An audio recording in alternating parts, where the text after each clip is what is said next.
Hello, hello, and welcome to the Borealis Experience. I'm your host, Aurora, and I'm very happy to have Adrian Moy with me today.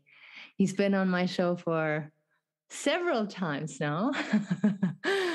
Yeah, it's just incredible energy, awesome feedback after we publish our episodes, and lots of wisdom that Adrian has to share that is very valuable, in my opinion.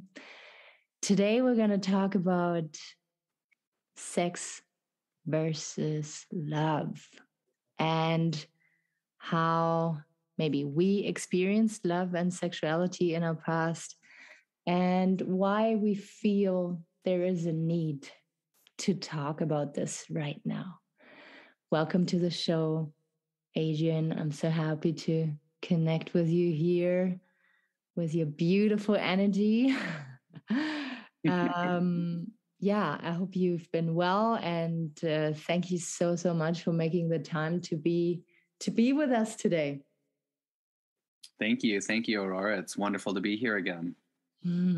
Always a pleasure.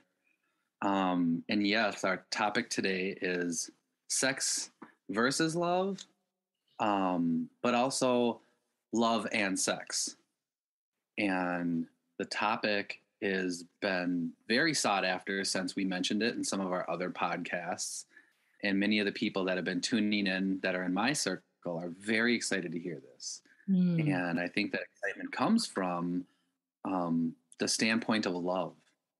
You know, everybody wants love. Everybody wants more love in their life. From the heart of all hearts, any person on this planet wants love. And I think it's very important for us to distinguish why we're having this topic today, the difference between sex and love. And when I first brought it up to you, I think the expression that I said was, sex is not love. And when you just say that phrase, when I've said that phrase to other people, their ears perk up. They're very interested in that. Sex is not love. You can experience love through sex, but it is very important to distinguish the two, because what happens is in the realm of sexuality, it can limit love. And so love is our main focus. Love is something that I believe is ever so most important in this day and age, now more than ever. When we see everything that happened in the world with COVID and people having to social distance and not touch each other and quarantine themselves, it made it very clear how separated we can be from each other. And separation, just in the physicality standpoint, was a very big window into, okay, where else are we separated? We're separated emotionally, intellectually, societally, from each other. And when you have that big separation, that very obvious separation, especially with COVID, you know, many people have experienced this great loud, what's the word I want to use? A very great loud clarity on how little love they have in their life. So some people, like you and I and others in the world, had noticed, okay, this thing showed me how separated I am from my fellow human beings. But then even for myself, like, all right, now that I realize how much more I want to connect with people, what type of a connection do I want? Well, I want a love connection. I think even before COVID started, people wanted love connections. There are songs about love. There are ballads about love. There are poems and plays and dramas and books and movies and TV shows, all revolved around love. There are greeting cards. Love is a very beautiful thing. Love is something that everybody wants. And a lot of times people can misconstrue sex for love. So that's what we're talking about today. Like, people want to have love in their life, and sex a lot of the times gets brought into the picture of, like, okay, if I want to have love, especially when it comes to an adult, and when it comes to affection with another adult, sex can get in the way of love. And so we want to define that difference. And it is very important because love in its purest state is its own concentrated energy form. And sex is a different thing from just the core energy vibration, the core understanding of love. Mm-hmm. I'm going to say a little phrase here, and if people aren't experienced or knowledgeable in geometry, they can Google this, and I would recommend them to Google it to give them a visual aid. But I like to say it like this: when you look at sex and love, it's like a square and a rhombus. A square can be a rhombus, but a rhombus can't be a square. So without going too much into detail, people who don't know that visual aid, Google it, square versus rhombus, you'll get the image. Same thing with sex and love.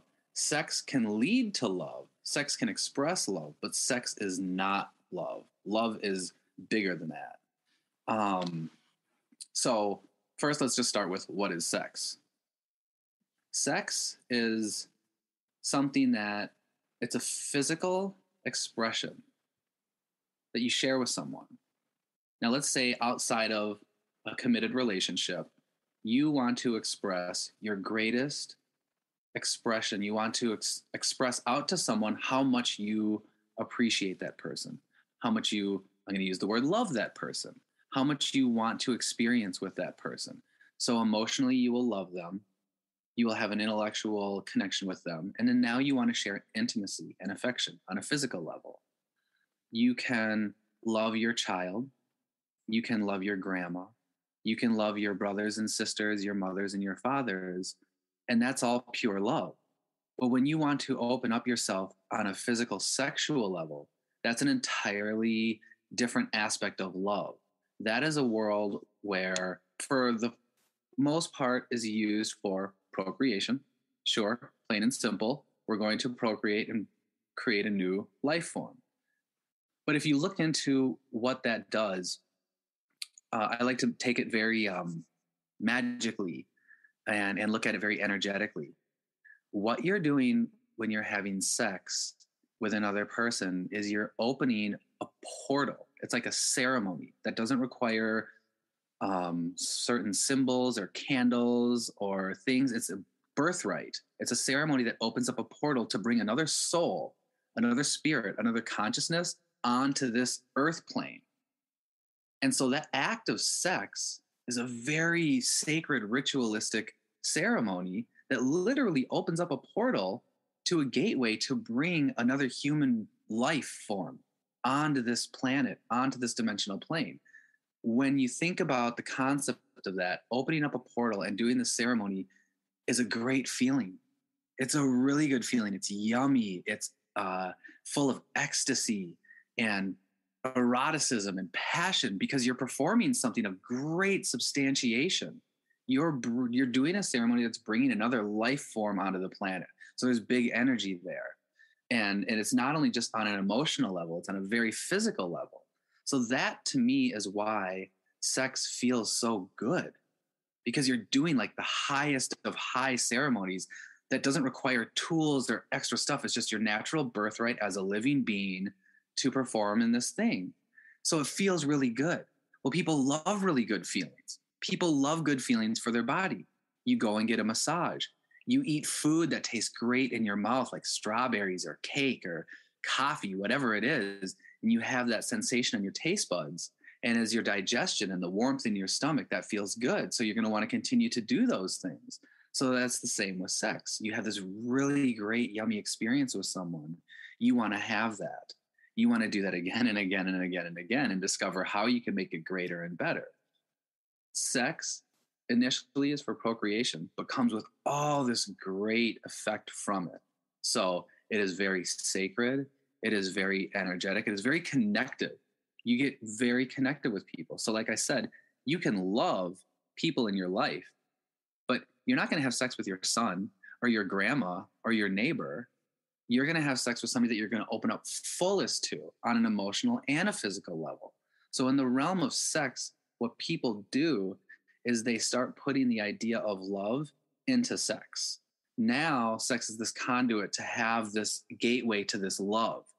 Now what happens is people are looking at sex as that's where my love code is. And the reason that we're bringing this up is, like I said, because sex can lead to love. Sex can originate from love, but love is bigger than sex. So sex is not love. Love is there all the while. And what happens is, if I wanted to love another person, like another adult, and I wanted to actually experience the true love connection that is available between us, a lot of the times people think, well, in order for us to do that, we have to be partners. Like, if I'm going to love you fully and 100%, doesn't sex have to come with it? Well, no, it doesn't.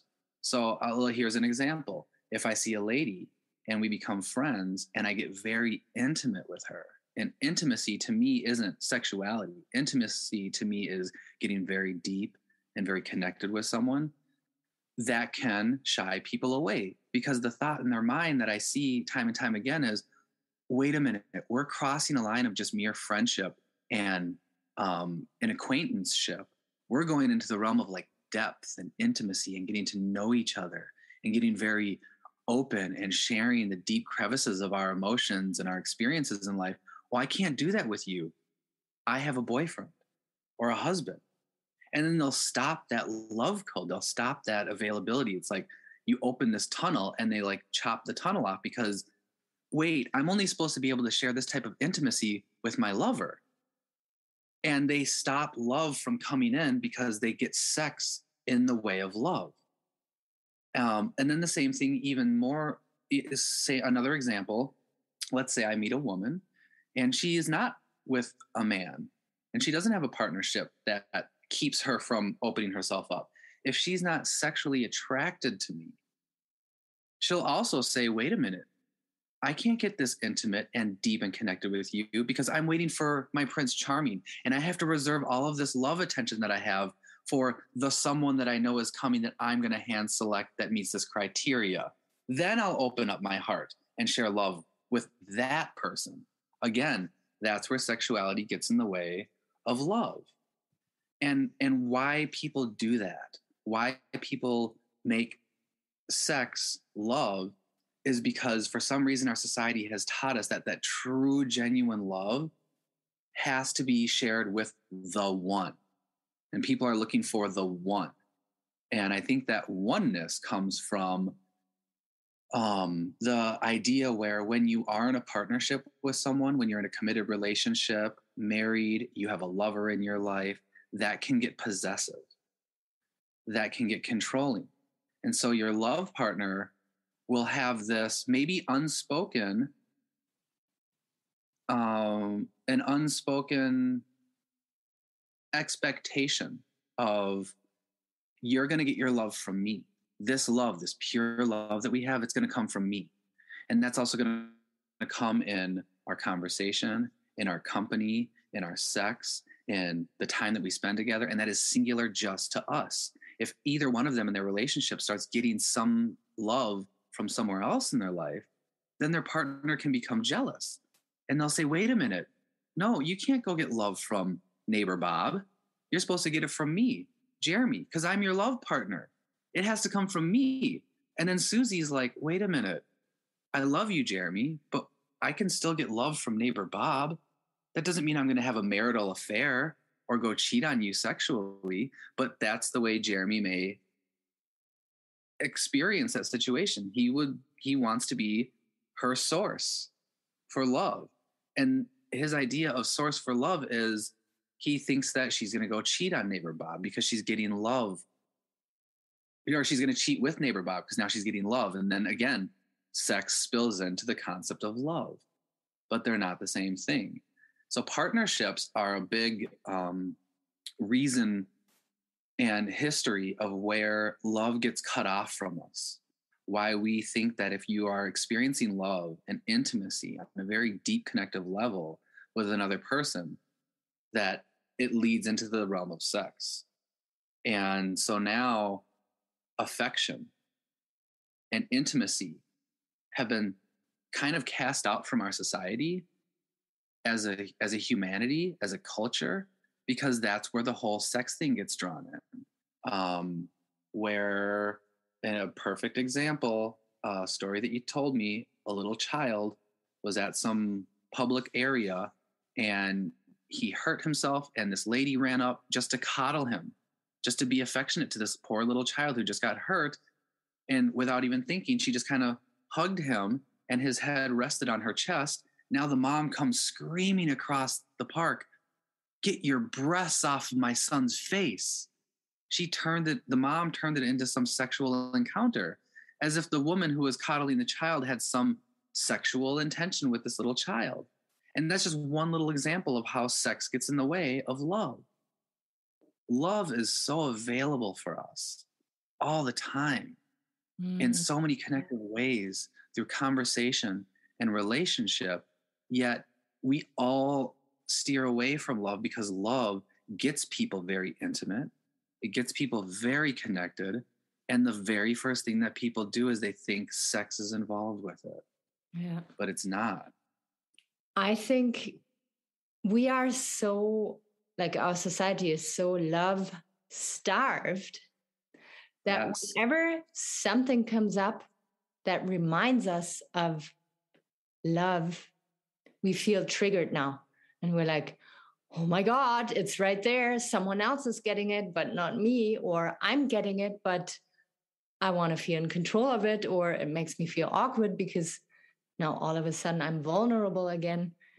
And this is why I believe it is so important to talk about it now, because like you said, COVID made it even more obvious and more intense. And now once COVID is going to wrap up and everything is going to come to a new normal, let's do it differently than we did it before, especially here in North America, where it's physical touch is even, very frowned upon. It's taboo. Yeah. And coming from Europe, I can see it clear as day, and I see people being depressed. I see people, but I cannot explain how it developed in Europe differently than here. Like, I know we talked about it on the first show. I think it is so tough to explain this, why on this other continent physical touch is handled very differently and only behind closed doors. And what do you think? Let's say COVID is over, like that whole quarantining, lockdown is over in a couple weeks. What would you? I wish. What would you love to see? Because we can practice already. We can practice already in lockdown to be more affectionate with ourselves, and then to see affection towards other people differently. What would be your ideal, and what would be your ideas on how we could shift society gently into that direction? Well, first I'd like to say what I would like to see. What I would like to see is people being more affectionate with each other. Affectionate comes with compassion, kindness, consideration. All the virtues that I talk about all the time: forgiveness, patience. You open yourself up with such great admiration and appreciation for the people that are in the world that we live in, and love follows suit. So think about the love that you have for your lover or your child or your grandmother. It is, what I like to talk about is unconditional love, love without condition. You don't conditionalize somebody with your love. To conditionalize someone with your love, which happens all the time, is to say, I will love you if. I will love you if you do this, or you act this way, or you fit my vibrational code, then I will love you. If you fall out of that vibrational code, I may or may not want to love you. If you're not this thing that I want, I may or may not love you. But when you look at a child or a pet or grandma, you love them unconditionally. You just love them. You know that sometimes they're going to challenge you, but in the back of your mind. And after the challenge happens, the very next thought is, but I love them. I love them. And that's accepting people for who they are. And accepting people for who they are is being compassionate, is being considerate, it's being kind. And it's just appreciating them and what they are. Because if you wipe everyone off the planet and you were the only one there, you'd learn how to love yourself and you learn how to appreciate your existence. Now you speckle it with this 8 billion different flavors and varieties of people. Can you love all of those different types of people as well?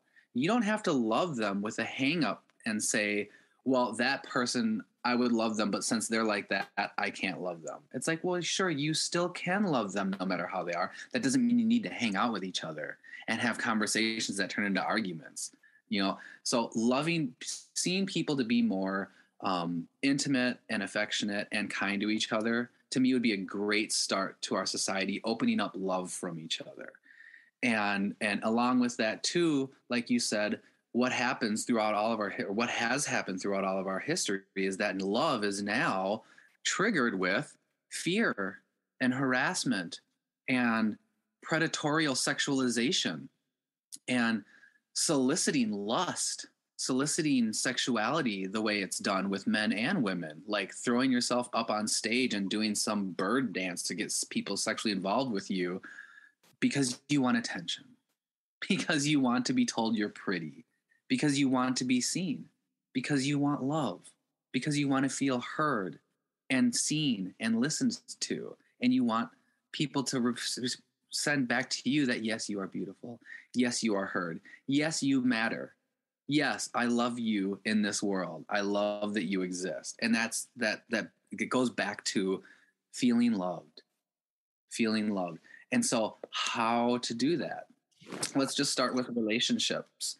In a relationship, marriage, 50-year marriage, partnership, open relationship, polyamorous, or just single people dancing around looking for love in all the maybe right or wrong places. When you get into a partnership, can you have a relationship where you're not controlled or possessed by your partner? Where you can still go out into the world and love anyone you want without the conditionalization of your partner being jealous or controlling about what you do and who you share your time and attention with. That right there is freeing love. And I've seen it both men and women. I gave you a couple of examples of how women were afraid to be intimate and share love with me because they had a boyfriend or a partner or a husband. But it goes both ways. There are men, a story that I've heard, I don't know them, but a friend told me there was a man who is so conditioned by his wife that he actually will not talk to women. If they are female, he will not make eye contact with them. If they approach him and talk to him, he will keep the conversation as short as possible because his wife has shamed him into thinking that if you are communicating or connecting with the female gender, it is a betrayal to our relationship.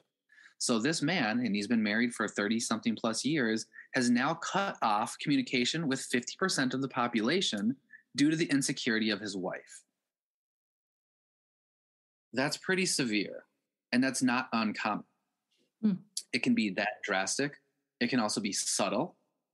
Like your girlfriend's going to go out with a bunch of her friends, and then she's at a party, and she meets some guys, and she comes home and she tells her lover about this really cool guy that she met. He's instantly jealous. He instantly ruined her story for her. He instantly now has her questioning if what she did was okay to create a connection with another male. And so in the relationships, that's where love can get stolen because of that possessiveness. Because people think when you're in a loving relationship, when you're having sex with a person, that now means that you are conditionalized to me. Now that belongs to me. Now what you have is mine. Mm-hmm. We shared sex together. Now you're mine and I'm yours. And now we get to dictate to each other what we're going to be. Well, you can have a partnership, a sexual partnership with someone that should not stop you from being able to share love and intimacy with other people. That does not need to challenge the relationship that you have with your lover. But when you have insecure lovers, those insecurities are going to start drawing either spoken or unspoken boundaries.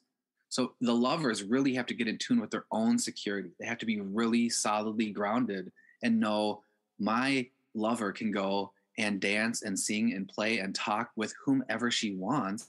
I don't need that to interrupt my security in our relationship. But it does happen. People do let that interfere with their love connection. And then they're like, well, you know what, honey, when you went out with those people and they were of opposite sex, a different gender, that made me feel challenged. So I would like it if you would not connect with them because that challenges me. Well, that's that person's insecurity.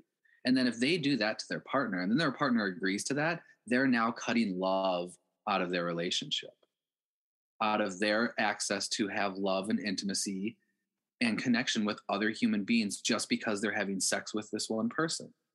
That's why sex can limit love, and love needs to be distinguished separately from sex. You can have a monogamous sexual partner, or you can have a polyamorous sexual group of people that you're involved with. Again, love is on a different realm. Love is its own thing.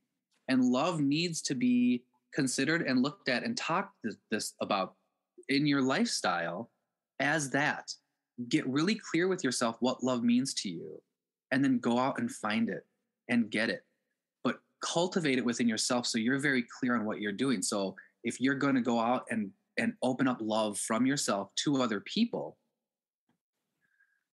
whoever you engage with and whatever new encounters you have, make it very clear to them. I'm not here for sex. I'm here for love. And then let that be the foundation of the relationship. And then you can get really intimate and deep and very connected and very affectionate and very intimate, I said that twice, with someone when you made it very clear that you're not there for sex. Mm-hmm. So now, what does that look like? Well, I've had that experience. I've had that experience just recently. Any of my Facebook followers know this. I went on a road trip with myself, no family, no friends, just me. And there are people that I had met through Facebook because I'm looking to find really spiritual, wholesome, grounded, self-expansive, enlightening individuals through this social media network. And I did, and two of them were women. And they felt the connection just through the social media and then just through our messaging interactions. And so when I told them I was going to be traveling and I was going to come through their neighborhoods, I said, I would love to come and connect with you. Now, these women were single and they were very happy to receive me. So I was like, this is really happening. This is awesome. And I was like a little, not nervous, but I wanted to be very delicate with it. Like, don't scare the butterfly. All right. You want to experience love. You want to experience love with someone. So be really gentle with it, be very delicate with it, and be very intentional and sacred and clear on what you're thinking and doing. So these women invited me into their homes. And ultimately, I'm a strange man. But the connection that we created transcended Facebook and the messenger texting apps. And they just felt that connection of like, yes, Adrian is safe. Adrian is good. I can relax and know that he is safe and trust him. And so they allowed this experience to happen. They brought me into their homes. They fed me. And then we got to share love and intimacy. And that had nothing to do with sexuality. There was no erogenous zones. There was no advances of like yummy romantic, like, ooh, I want to get into you. None of that. We kept it on a very deep, affectionate, nurturing level, like you would with a child, like you would with grandma. And we set the stage for that. And the love that we shared was so pure and majestic. And we did cuddle and we held each other and we just kind of like hummed and breathed. And it was really nurturing and it was so affectionate and it was so natural. And it was so amazing to have that experience with women that were single. And we even said when we got to each other, like, just to make it clear, we're not here to have sex. And they're like, yes, that is correct. We're not here to have sex. And so we got to share true, pure love. So it is available. I experienced it. And then when we parted ways, we felt so dreamy, so yummy. And we were texting back and forth like, I've been smiling for the past 3 hours since you left, because we were like lovers. We were like lovers. We connected so vast and so pure and so deep and so intimate, but we kept sex out of it. And that's where true love lives. Now, I want to really quick tap back into the actual committed relationship couples. When you think about a couple, if they live together, or even if they don't live together, but they're boyfriend, girlfriend, they're committed and they're monogamous and they're like in that relationship, that container of that partnership, you have 24 hours in a day. If you sleep 8 hours of a day, that means you have 16 waking hours. In your 16 waking hours, you're going to use the bathroom, cook food, do some errands, clean your house, do some chores, go to work, do whatever. So you have certain pockets of time where you're going to interact with your partner. When you're interacting with your partner on a daily basis, on a weekly basis, sometimes you will and sometimes you won't have sex. But the true connection of that partnership is in the interaction that you have with each other outside of the sexual time. That's where you love the person. When you show your affection and your care, you do little gestures like you hold the door, or you pull out the chair, or you fill up their cup of water, or you cook their favorite food, or you rub their back and you ask them how their day went. That's what true love looks like in a partnership. That true love can also be available without that partnership of, do we agree to have sex with each other? Yeah. Okay, well, then if we agree to have sex with each other, then we have to have all these other things. You don't. You don't have to have all those other things just because you're having sex with someone. So if you take sex out of the equation, what are you left with? You're left with the love part, the affectionate part, the intimacy part. Now, let's go to the place where you're not in a committed partnership container. Neighbor Bob. Can you have love for Neighbor Bob? Can you be intimate with Neighbor Bob? Yes, you can. Is Neighbor Bob ready to be intimate with you? Maybe not. That might really challenge Neighbor Bob. If you get intimate with Neighbor Bob, he might want to go sexual with it. So then you got to be like, okay, hold on, Neighbor Bob.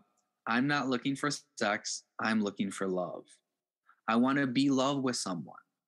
Neighbor Bob, would you like to be love with me and not have sex on the table? Now you leave it up to Neighbor Bob to accept that or not. Because I have noticed some people, they have to have all. And if they can't have all, that's where they let sex get in the way of love. And that's why sex is not love. Sex versus love. I've had women who have opened up to me and loved me. Not the two that I just mentioned that I went on my road trip, because we were very clear on what we were doing with each other. But others who I have shared love with, and then when they wanted a relationship or they wanted to get sexual, and I said no to that, they were like, well, then I can't have you in my life. And then I got ghosted because it was hard for them to receive love without the promise of sex or romance. And society has done that because, like you said, because of our history. Now, when you see love and it's right there in front of you and you want it, you get triggered with all the history of what's behind it. First thing, sexuality has to be sex. So it's important to distinguish that sex is not love. But love is available everywhere. So much. Wow. I feel triggered as fuck as usually when I speak with you.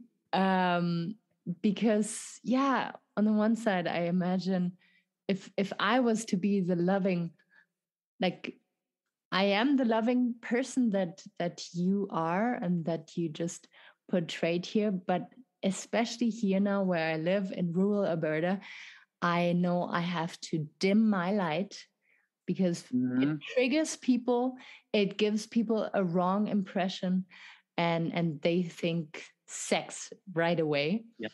And this is why I feel triggered, because I'm like, yeah, I know, like everything you say is right and it feels so good. Yet I know I cannot live it quite yet because maybe I don't own it enough, or maybe I don't trust people around me enough. This is why my conversations with you are always so, like, I learn so much from you, but also about myself and where I would love to grow more. And I hope it is the same for the listeners. Yeah. Like, you're not alone if you felt triggered by Adrian.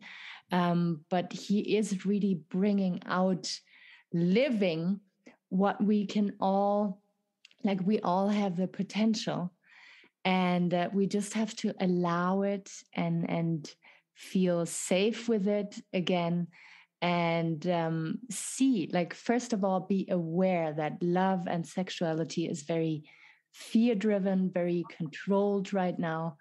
And being aware of that is a big step already. And then to get to where Adrian is at is is the end boss, so to say. Like, I love how you put it into words, and I love how you, yeah, make it very clear. It resonates, everything you say, it resonates with my heart. And yeah, this is why you are here, because I feel more people have to listen to that, have to feel that energy, and trust again. I think it's a lot about trust. Is there any closing words that you would like the listeners to take into their days? We have a couple minutes left here. Okay, yeah. So here's how I do it. Here's how I put this into actual lifestyle. I know that I want love, and I gave you an example of how I go out and get it. I also know it took, and even still takes, a lot of self-reflection. What am I driving for? What do I want? I have to be very clear with myself what I want, because if I show up in a situation with a person and I'm stumbling through it, I'm not very clear on what road I'm traveling. And then I can get into somebody else's world, and now we're available for accidents to happen. So I have to be very clear what I'm looking for. And if I don't know that, and then I go and engage with someone, whether it's a stranger on the street or somebody that I want to go out and have coffee with, I could turn that into a hazard. So I had to get very clear with myself on what I wanted. So to be very clear, ask yourself, what are you looking for? If you're looking for a romantic partnership, then do that and have your heart set on that and make that your focus. At the same time, you don't need to stop yourself from receiving love from people that you're not sexually interested in. It's still available. In that world, if you are going to open yourself up to love, and you have, on one hand, I'm looking for a romantic partnership, and then on the other hand, I'm looking for good, nurturing, connected, intimate relationships that are love-based, heart-centered consciousness, you have to know that within yourself and then distinguish the two so you're not getting lost when you're engaging with new people. Be very secure within yourself so you're not looking for someone else to draw your security from. So that's the thing. Now, I'm not conditionalizing my love on anybody else. Now I'm very solid and grounded in my own sense of love, my own sense of value. Now when I show up for someone else, I can put them in the category of, is it romantic or is it intimate connection, deep, loving, intimate connection, and distinguish the two. Because then if I can keep myself focused and my intentions pure and clear, then I'm not going to misguide the other person. And I'm not going to set them up for a situation that's maybe unspoken. And now we're assuming what the other one wants. I'm going to be very clear right away up front what I feel I'm capable of with this person. Now there's no misconstrued messages. And that's part of the practice, to be very clear and communicative. But in order to do that, you have to get yourself right, and you have to know what it is you are looking for. Yeah. Then you need to be very respectful for other people's boundaries. Because just because I'm available for love, whether it's going to be romantic or just a nurtured friendship, a loving friendship, that doesn't mean everyone's ready for that. And so I hold their boundaries and my boundaries very consciously. So when I show up and I'm this big ball of beaming love, if they're not ready to receive it, I just pay attention to where I see their triggers, when I see them triggered, and then I don't shrink my light. I just honor them and say, okay, that is enough for you. And then I let them draw their own safety for themselves without trying to push further. Like, hey, we're supposed to be love. Come be love with me. Be love with me. Well, if they're not ready for that, I'm not going to try to force them into that, because then it's going to trigger them and shrink them back. That's going to ruin their memory of that experience. So it's kind of like that expression, holding space for people. You're holding space for someone because you're in such an empowered place that you can make it available. And then I can move and I can dance with their emotional rhythm and not overstep their boundaries where they're not even paying attention to their own boundaries. And Yes. that's how I'm able to show up with love for others and not take on the responsibility of their triggers, but just see, okay, we've gone far enough. This is how much they can share. Now I'm going to pull it back a little bit, or I'm just going to like vibrate it on a level that's more safe and secure for them. And then we part ways, or we just shift the relationship to whatever. But then because I'm paying attention, I will get verbal with them. You know, I'll make it very clear, like, how are you feeling? Is this okay? Would you like to move in any direction? And that's just giving them that honor. And so when you talk about being in a place where your neighborhood where you live and how that's not really available for you because they want to go to sex, just really saying out loud, hey, I would love to be friends. I would love to connect with you and have a good friendship, but I'm not interested in sex. Would you like that? And you give them the opportunity to say, you know what? I would like a brand new good friend that I can really open up to and laugh and cry with. Yes, even though I'm sexually attracted to you, if you're not there, let's not stop the flow of love just because of that. Mm-hmm. This is so beautiful. And what I take away from it is the empowerment, the clarity, the confidence with yourself. That is work that you can do already. Yeah. Even if you are in lockdown, even if you Right. are, you know, in a weird situation right now, this is work that you can do right now when you switch off that podcast. And then it will shift all your relationships that you have already. They will basically improve or fall off if they were not meant to be in your life. And that is so critical, to be clear with yourself, and then with that clarity approach another person and then respect where they are at, because a lot of times I see that we believe, oh yeah, we're so loving now, we're so perfect, so of course the other person should be ready and wanted to, and if they're not, we're going to push these weird expectations and guilt tripping on them. No, this is not how it goes. And yeah, beautifully said. Gosh, I think we aced this episode. Thank you so much. That's great. You're welcome. A lot of people wanted to hear this. I'm happy to be able to get this message out and these lifestyles and these ways of thinking so people can really, like I said, it's important. Let's let love shine. And how can we do that? And where was it hung up? And how can we further it? And how can we be it and then live it? Yeah. From the bottom of my heart, thank you so much for, being here, shining your light, not holding back. And I'm very happy to have this platform here to have a stage for you where we will hopefully reach many, many people and bring lots of value to them. Thank you so much. Thank you, Aurora.